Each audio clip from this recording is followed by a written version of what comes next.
Football যে কতটা নিষ্ঠুর নেইমারকে না দেখলে তা কখনোই জানাই হতো না। তিনি ফুটবলের রাজা হতে এসেছিলেন, কিন্তু ভাগ্য তাকে বানিয়েছে ফুটবলের দুঃখী রাজপুত্র।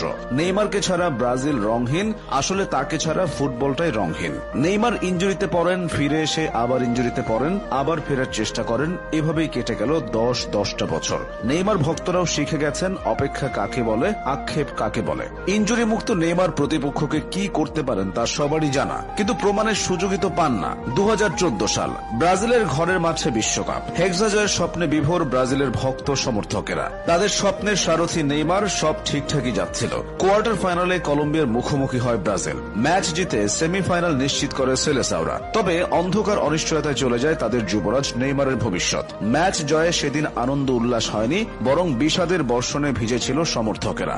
কলম্বিয়ান খেলোয়াড়ের করা এক অপ্রয়োজনীয় ট্যাকেলে শত কোটি সমর্থকদের হৃদয়ে রক্তক্ষরণ ঘটিয়ে স্ট্রেচারে করে মাঠ ছাড়েন নেইমার। মেরুদণ্ডে বড়সড় ক্ষতি হয়। তারপর থেকে বারে বারে ইনজুরিতে পড়েছেন, হারিয়েছেন স্বাভাবিক ছন্দ, জুটেছে অভিনেতা তকমা। রাজপুত্র থেকে রাজা হওয়া হল না। নেইমার সম্ভবত বিশ্বের একমাত্র ফুটবলার যিনি কিনা টানা 3টা বিশ্বকাপ ইনজুরি নিয়ে খেলেছেন। 2014 বিশ্বকাপের ভয়াবহতা ভুলে 2018 সালের বিশ্বকাপে এসে আবারও দুঃসংবাদ পান নেইমার। এই বিশ্বকাপে তিনি পুরোপুরি ফিট ছিলেন না। তার উপর প্রতিপক্ষ খেলোয়াড়ের ট্যাকেলের পর বারবার মাঠে ড্রাইভ দেওয়া নিয়েও সমালোচনার শিকার হন। এরপর আসে কাতার বিশ্বকাপ, এবারও ইনজুরির হানা। তবুও ক্রোয়েশিয়ার বিপক্ষে নেইমার সেরাটা দিয়েছিলেন। বারবার প্রতিপক্ষের রক্ষণে ত্রাস ছড়িয়েছেন, গোলকিপারকে কাটিয়ে দুর্দান্ত গোলও করেন। তখন কে ভেবেছিল কয়েক মিনিট পরই আরো একটি দুঃখের গল্প রচিত হবে? মেসি রোনালদোর